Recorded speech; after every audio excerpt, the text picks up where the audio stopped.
So today we're going to be learning about value, and to do that I'm just going to use a pencil, and we have here a scale.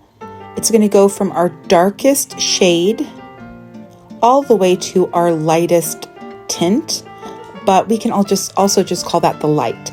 So here, the darkest, it means the most dark, and that's our shade. I'm just writing that down so you guys can see it. And on the very opposite side is our lightest color, which is white, and that is going to be the lightest. So the most light is the lightest, and that's a tint, but we can also just call it a light. Okay, and so we can just here write tint. There we go. All right. Now, in between your lightest color and your darkest color, we have what we call our midtones. And I'm going to show you how we create the midtones. But before I do that, let me just first put in my darkest dark.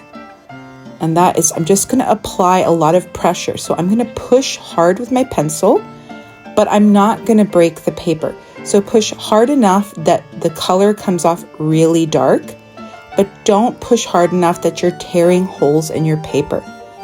So you need to find the right amount of pressure when you're making your darkest dark, and that is the most dark color. All right, so now once I made my darkest dark, all my other tones will go from there. So I'll know that this is my starting point. So I'm just going to go across and do kind of a pretty even tone, and then I'm just going to lighten it up by applying less pressure as I get to the other side. And I'm going to leave that last box white, and then I'm going to go over again and do the same thing because I want to darken that color. So I'm just going to go over it a few times with the same amount of pressure, and that will give me that tone that I'm looking for. I'm doing the same thing coming over and then doing it again.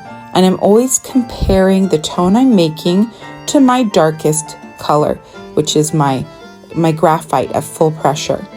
My pencil when I'm pushing really hard. That's my darkest dark. I can't get darker than that unless I bring in a different type of pencil or I bring in a marker. Otherwise, I'm stuck with that being my darkest color. All right, so you can see I've created my gradient scale, and in between my darkest dark and my lightest light are my midtones. Now you can do this with a pencil, or you can do this with a crayon. I'm going to show you that in a minute. When you look at the word midtones, mid stands for middle. So it's the tones in between the middle tones.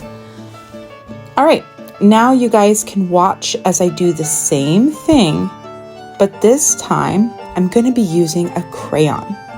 So take a look and see how that goes, and then I'm going to show you how to use value to create form. So have a watch.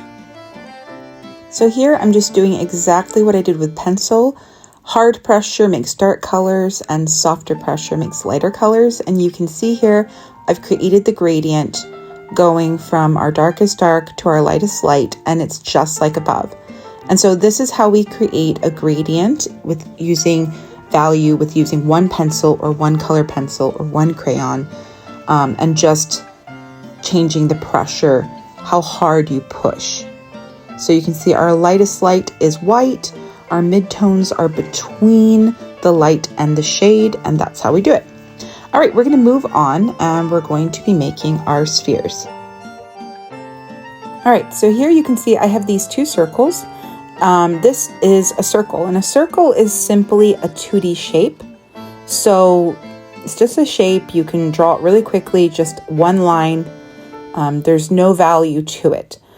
We're going to add a light source. So I'm going to pretend that my light is coming from here. And then knowing that, I'm going to start adding value. And that value is going to turn my circle into a sphere. And a sphere is a form. It is not a shape. It is a form. And a form looks like it has weight. It looks like it has depth. It looks like it has height and width. So it looks like it has dimension. And that's why we call it 3D. It means three-dimensional. 3D, 3 dimensions, which is the length, the width, and the height. So as I'm shading, I'm putting my darkest colors away from my light. And then as I move towards where I have put my light source, that is where I am leaving it white, because that is my light.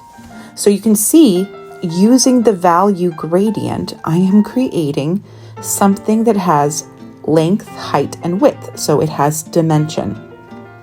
I'll just speed up the video so you can watch the rest of it as I'm shading. All right, so you can see my shade is at the bottom and my tint, my light is at the top, and my midtones are in between. And that has created a sphere. And a sphere is, like I said before, it's three-dimensional, it's 3D. So this is pretty important because it is implied form. It is not really 3D. It just looks 3D. So that's why we call it implied form. If you want to even make it look more like it has form, you can add some dark shadow below the sphere, and this is going to give it space. When we have that shadow going below, now it looks like it's taking up space on a table or on the floor.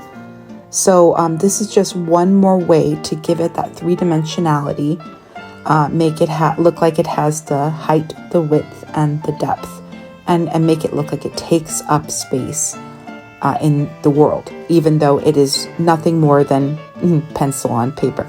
So this is value. And I hope that after learning about value, you have started to understand how important it is that if you want something to look more realistic, if you want something to look like it has 3 dimensions, you need to use value, and that's going to give you the implied form that you're looking for. So remember that value will create form. And that is where I'm going to leave you guys today. And good luck creating your spheres, and good luck creating your value scales.